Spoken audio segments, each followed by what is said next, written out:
Hey everyone, welcome back to my channel. If you're new, I really hope you enjoy your first video and I hope you're all doing so well today. So today's video is number 2 in my career series. Don't know why my little finger was out there. And today's video is going to be all about apprenticeships. So you may or may have not heard of an apprenticeship, and I'm going to talk you through what exactly it is, the types of apprenticeships you can do, what to expect from an apprenticeship. Do I recommend one? Was it worth it? Because I did one myself. So did I get anything out of my apprenticeship? Should I have just gone straight into a job? Should I have gone to uni? Should I have gone to college, etc.? So I really hope this helps people. Got my coconut water today.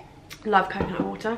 Anyway, so what is an apprenticeship? Well, an apprenticeship is when you start work, so you're working pretty much full-time, but in some cases it may be part-time, and then you're also undertaking qualifications alongside your job, which are supported through the company / the government. Basically, you're gaining qualifications and you're not paying anything for them. You know, the company you work for will support you and the government assists them with the funding of that. And due to that, you do take a pay decrease in a lot of cases. So there is a national minimum apprenticeship wage, which is currently £3.70 an hour, I believe. Let me just double check my knowledge. I think that was right. Yeah, it's £3.70 an hour, and that applies to people under 19 and those aged over 19 who are in their first year of their apprenticeship. So when I did my apprenticeship, I was getting £2.60 an hour, so count yourself lucky. Count yourself lucky for the inflation that's occurred since I was 16.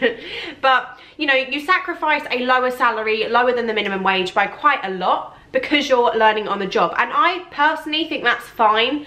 When I first did my apprenticeship at 16, I thought, oh god, you know, this salary is rubbish. It was bad. I was taking home about £400 a month, working full time, and it was tough. I'm not going to pretend it wasn't. It was tough, but it led me to great things further down the line, so I'm very thankful for it. So with an apprenticeship, you're learning on the job, like I said. So you'll be working for a company and they don't expect you to have any experience because it's an apprenticeship, and apprenticeship's all about learning and gaining qualifications and skill sets on the job. So you'll be working for a company and it will be in anything really. You know, you could do a hairdressing apprenticeship, a beauty apprenticeship, an admin apprenticeship, you know, a labour job such as brickwork, is it called brickwork? Bricklaying, carpenter, all sorts of things. The possibilities are really endless. There are so many different types available.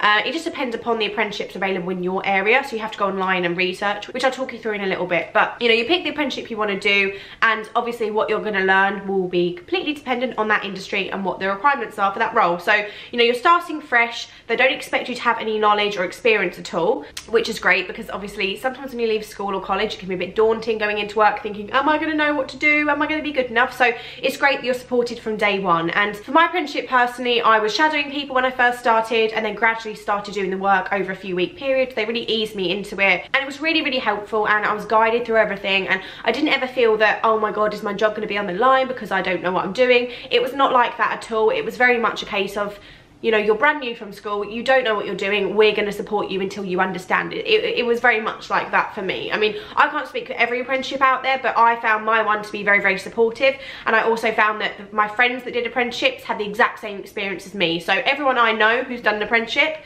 succeeded, did well, and has managed to progress further in that career. So it's really great from that aspect.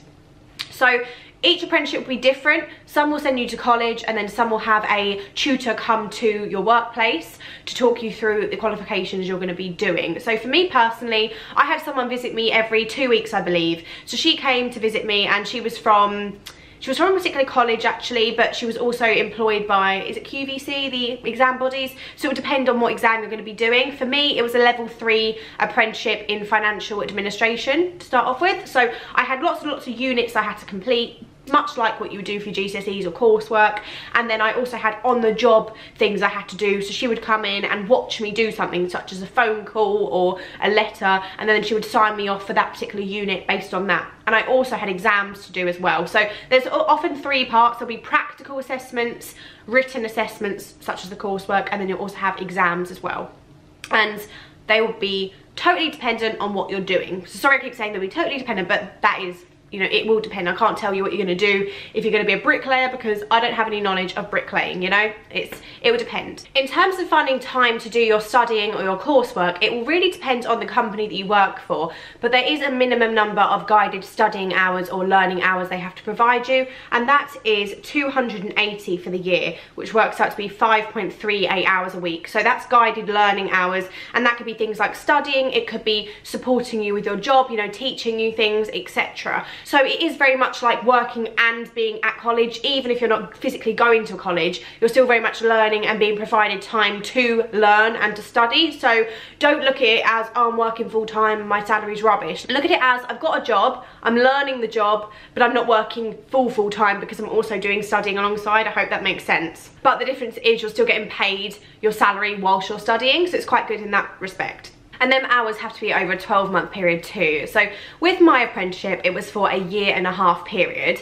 And some apprenticeships can be a year, some can be a 1.5 years, some can be 2 years. I believe they can go up to about 3 years. It's down to many factors such as the qualification you're doing, the level of qualification, because some could be a level 1, 2, 3, 4, etc. So that will obviously determine the time frame that your apprenticeship's going to run for. But it will also depend on how quick you are, how efficient you are as an individual. You can finish your apprenticeship quicker. So for me, my apprenticeship was 18 months, but I finished it in 8 months. But I had to be signed off after 10 months. Although I'd finished all my exams and coursework at the 8-month period, under the specific contract I was in, there was a minimum time frame of 10 months to be signed off. So until I could be classed as a full-time normal employee, non-apprentice, I had to wait 10 months for that. But it just goes to show that you can get through it quicker if you put hard work into it, dedication and just time, and you know. But it does obviously help if your employer is supportive, which mine were really supportive. Every single week they gave me, I believe I had 2 afternoons a week where I'd just go in a meeting room and study and do my coursework. So that was really, really good. Obviously it was a full working day every single week that I got to do that. So that was really, really helpful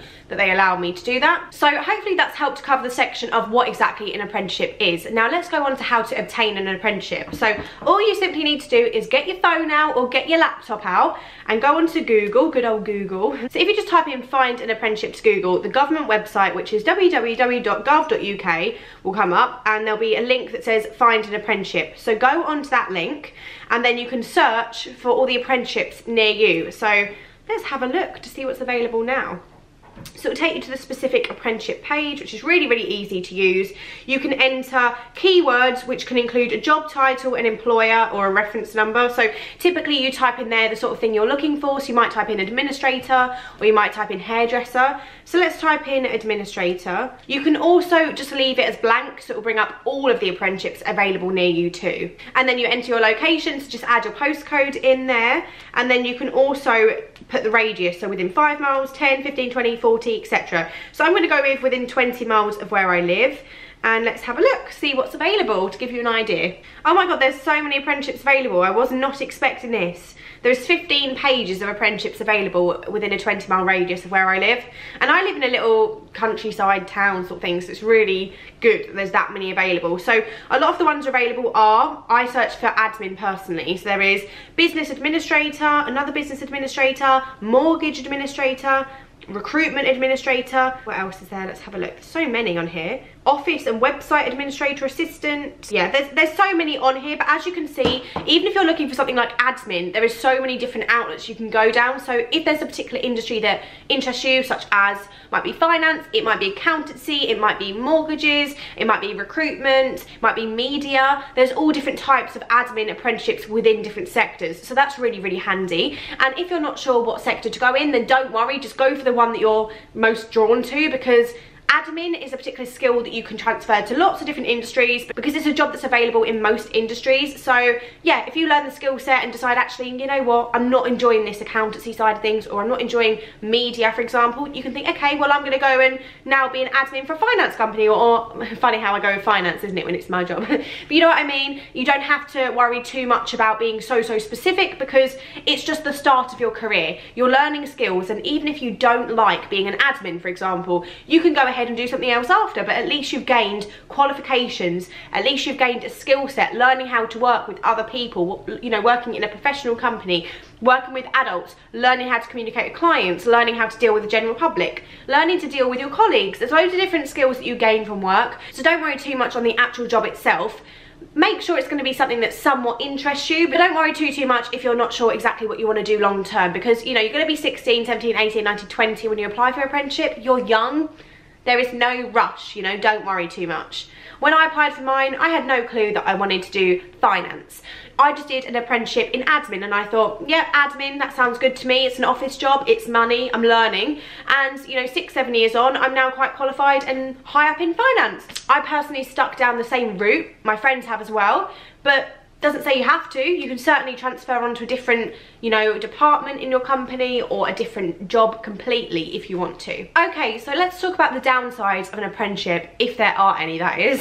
So the downsides of an apprenticeship are, one, you're not going to be paid the national minimum wage. You know, salary is an issue here if you're wanting to make some money. And I totally understand that, especially if you're looking to do a more hands-on job. I'm aware that a lot of people can walk straight into quite a well-paid hands-on job, such as, you know, building or them sort of industries, because the pay is there, the pay is quite good, and they're often looking to take people on from quite a young age. Obviously, I'm basing this on the people I know in my life. I'm not saying it's the same throughout the whole of the UK, so please don't quote me on that, but I'm just saying that based on my knowledge and the people around me, I know that you can walk into fairly well-paid jobs at a young age doing things like that. So yeah, that is something to consider. It is a downside because you're not going to be making as much as you could doing the exact same thing. However, you are gaining a qualification, which I think is so valuable, because if you're qualified in that area, you can then perhaps set up your own business in the future, and you could be an accredited or a qualified person in that industry. And I think it's so valuable to be able to tell your clients and the people you're working with, I am qualified in this, as opposed to getting experience but not having the qualification. I just think the two go hand in hand, and I would much rather take a pay cut for a year or two period so I can train and get my exams and qualifications at the same time, because it will then influence you to do the best practice of your job too, because you understand the actual workings of it, you understand exactly what you're meant to do. It will teach you to not have shortcuts in your job, because sometimes you might learn, and you might be learning from people that are teaching you not the right way of doing things, whereas if you're going to college and you're learning properly, you're learning the correct way to do it from outset, and that's going to be drummed into your head, and hopefully you'll continue the best practice going forwards. So I kind of spun a negative into a positive there, didn't I? So another downside, I guess, is that you're going to be quite young working in a grown-up environment, and you might not be ready for that. It might be a bit of a shock to you. Maybe you wanted to go to uni instead and you're going to be missing out on uni, so that's something to consider. You know, are you missing out by not going to uni? Because everyone that I know who's been to uni has enjoyed it and has said to me it was the best time of their lives and something they're really pleased they did. Even if they start work later than me in terms of age, they've still had such a big experience, which I have missed out on. You know, I have missed out on that, but I'm totally cool with that. You don't miss what you haven't experienced, in my opinion. I have no idea what uni's like because I've never been, so I can't sit here now and miss it or regret it, because I don't know what it could have been like. And I personally am very happy that I'm 23 years old doing the job I do, so I'm very happy that I sacrificed the potential of going to uni to start work at the age of 16. I'm personally really happy, but that might be something that upsets you. It might not sit right with you. You might feel uncomfortable doing that, so it is something to consider. It's all personal preference. There's no right or no wrong here. It's all down to the individual. And if your life goal was to go to uni, or if you had a set plan to go to uni or to do something specific at uni, such as, you know, doctor or something like that, then go ahead and do it. Don't ever just think, oh, I need the money now, so I'm going to start work. If you can go to uni and you really want to, then I go still. But my opinion personally is that not going to uni was the best thing I ever did. Because people in my industry who went to uni still had to do my exams after, because they're very, very specialist. Therefore, I skipped the degree and got qualified at the same age they would have if they left uni, if that makes sense. Or even younger, actually. I was qualified at the age of 20, whereas at 21, 22 they were leaving uni. So now let's get on to the positives of an apprenticeship. So the positives are, one, you're starting work at a young age and you're making money. So obviously money is a really positive thing to be making, and even if it's not that much, you're still making money at a young age. Secondly, you're starting work so young that by the time you get to early 20s, you've already got 4 to 5 years experience, and that is a lot to have at such a young age. That often could set you above uni leavers. So there could be someone standing there with a degree who has studied really, really hard until, you know, the age of 21, 22, and you could be standing there without a degree, yet an employer will pick you over that person because you have had all the work experience and also some qualifications along the way. I'm not guaranteeing any of this, by the way, so please don't take my word as literal gospel, but this is just my personal opinion on the situation. I do feel that, you know, from working for different companies are very, very interested in experience, and that's just something you can't get at uni. So unless you're doing, you know, little jobs along the side. But I do really feel that getting an apprenticeship sets you up to have such a long-term good career with so many opportunities, because you have so much experience from such a young age, which is really, really attractive for an employer. Getting an apprenticeship can also help you to work your way up in a company very, very quickly at a young age too, because you're young, you're driven often when you're young. I'm not saying you're not if you're older. I feel like I'm digging myself a hole in many regards in this video, but I'm trying my best not to. But I feel that it's, you know, you're often very ambitious when you're young, you're driven, you want to continue progressing, you're money hungry, you get bored quite easily at a young age. I found anyway, I'm quite impatient and would get itchy quite quickly, think, oh, I need to move on and do something else. Employers quite like that because they want you to keep going up and up and up and, you know, progressing throughout their company. So that's a really, really positive thing. And you can often find yourself at a very young age being very successful and thinking, wow, how did I get here? And that's not me boasting at all. Again, I'm just speaking for my situation and my friends' situations, that if I look at the jobs that we all have from having an apprenticeship, it's quite impressive for our ages. That's what I'm saying. I really don't mean that in a boasty, like, look at me way. I really don't at all, so I'm sorry if I come across like that. I'm just trying to explain that if you do an apprenticeship and you continue, you could see yourself having a really, really, really good job at a very young age, which obviously helps you to do things like get a place, like what I did.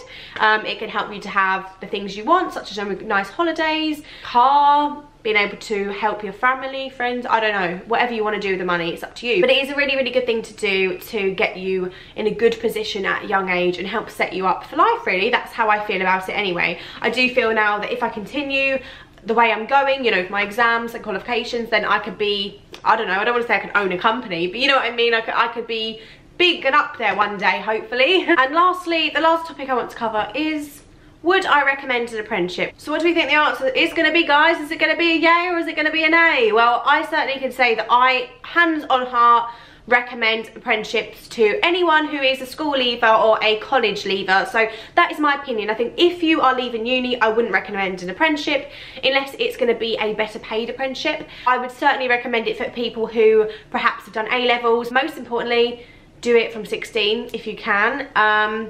I don't know if you can do that anymore, actually. I mean, when I left school, I was allowed to leave school at 16, but I'm pretty sure now that you have to stay at school till 18. Am I right or am I wrong? That's what I've heard anyway. I don't know.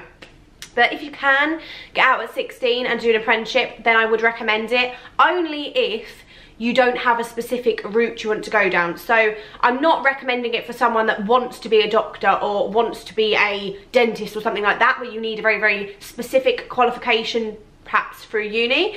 So please don't, you know, just think of the money and think of, oh, well, I could be at a good place when I'm 20, so I may as well jack in my ideas now. I'm not saying that at all, but I'm saying for any individuals who have no clue what they want to do when they're older and they're just kind of going to college for the sake of going to college, I'd so recommend going and getting an apprenticeship, because you're going to be doing qualifications alongside your job anyway. Especially if you're going for a higher level apprenticeship such as a level 3 one, perfect, because level 3 qualifications are equivalent to A-levels anyway. So although you're not technically having an A-level, you're still going to have a qualification in line with the same knowledge sort of you would require for that at college, if that makes sense. So yeah, I really, really do recommend them to anyone in that situation, and it worked perfectly for me. I don't regret any of it. I'm very, very pleased I did it. Can't really fault it at all. It was probably one of the best things I could have ever done for myself and my career and my development. So I really hope this video has helped anyone watching. I hope that this does not come across boasting or anything of the kind, because it's not about that at all. You know, I'm doing this purely to help anyone out who is unsure or wants to learn more. Also, if you want anything else answered, any random questions, or if you'd like a specific video on my actual apprenticeship and the ins and outs, then I can do that too. This was more a kind of high level overview of everything, but I can certainly talk about exactly what I did in my finance admin apprenticeship if you're interested. So I really hope this helped anyone watching. I would love for you to let me know what you want to see next and to answer any questions for you, and I'll see you in my next video. Bye everyone.